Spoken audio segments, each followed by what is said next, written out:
See you later, alligator. After a while, crocodile. See you later. Hey there guys, it's Paul from jonesgator.com, and this is a very exciting to make video because I finally got my Lite Taranis right here. And if you don't know yet, this is basically the smaller version of what is considered to be one of the best and quite cheap controllers on the market, the Taranix qx7. I'll be comparing the range for both of them at the end, so stick for that. My main problem with the qx7 was that it's pretty hard to carry around, especially in a backpack, and if you're including the case, it turns into a huge pain. The new Lite is a little bit more expensive than the qx7, so why would you buy the Lite instead? First of all, if you go and create a new Banggood account, you can get 11% off with the coupon in the description, so the price will go down a little. But let's compare these two and see what the Taranix Lite is capable of. It comes in a high-quality hard case that already makes up for the money, as you have to buy your own if you want to get a qx7 one. There's this foam piece that looks like a smiley face. Hey there, I'm the guardian of this box! Remember, with great power comes great responsibility. Yeah, right. There's also the manual and some stickers. The manual will help you learn the button commands and will be useful even if you come from the qx7. There's also some plastic covers for the screw holes, which is a nice touch. Speaking about touching, man, this feels premium. It's enveloped in silky smooth plastic and feels much more expensive than the qx7. I'm completely in love with this texture. I got the red version, but there's also black. There are two two-way switches and another two three-way switches at the top, two of which are pretty small, but it doesn't bother me. I actually like switches to be smaller, so they don't get pressed when transporting and don't get in the way that much. There's also two dials at the top, similar to the two knobs the qx7 has, and an antenna hole, where you can mount an additional T-shaped antenna and improve the range, probably, or rather signal strength. But I'm pretty sure this won't be a problem, you'll see why in a moment. At the back, there's also a bay for inserting a module if you want this to work with other protocols, like FlySky or Spectrum. The left stick comes spring-loaded for the throttle, but can be adjusted by two screws in the back. The sticks overall feel very good. These four buttons on the left are the trimming button. There is also a small joystick that you can use to go through the menu. At the bottom it has a headset jack, although I would have preferred a trainer cable jack. This transmitter does work with wireless trainer mode, but only if you buy an additional module, which is a bummer, and right now I don't know where to find that module, but if I ever find out, I'll leave a link in the description. There's also a microSD card slot, a microUSB slot, and a servo connector. Now, how much bigger is it compared to the original Taranis? Well, in terms of sheer volume, it's quite a lot, as you can see.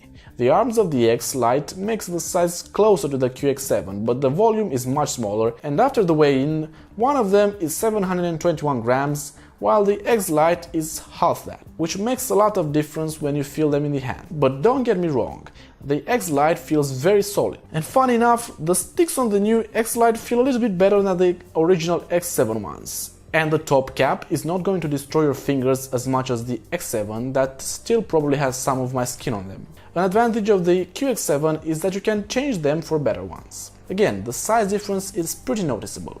The qx7 also has about the same number of knobs and switches, maybe two more switches. This one uses standard 18650 batteries, but the new Lite is limited to 18500 batteries, which are not so often found. Taranix qx7, as you may know, uses the OpenTX software, which is very good, but guess what, so does the Lite. The controls are mainly done through the small joystick, which feels pretty nice to use, but it's a bit annoying to press down on. The new Lite is probably mostly created with thumbers in mind, but I'm a half pincher and I find it works great with my style too. But if you have bigger hands and are not a thumber, you probably want the qx7, I'm not really sure. It really depends how big your hands are.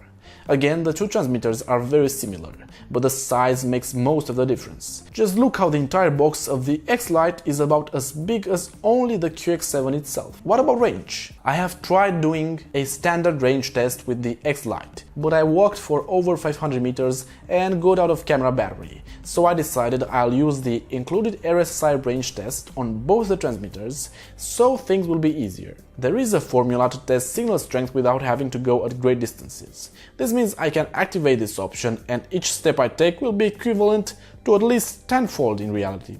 Probably more. I put the same drone on my balcony, my Futon 2, which you can find reviewed over here.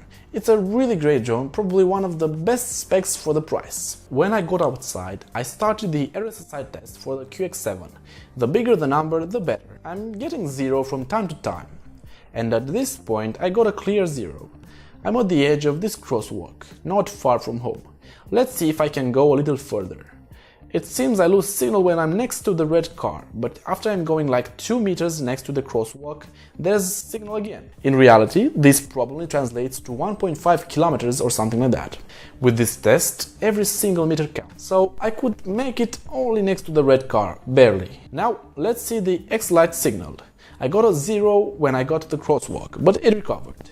Again, lost signal when moving in front of the car, and surprisingly the signal is over 20. As I move 2 more meters away, it goes under 10 and to 0 again.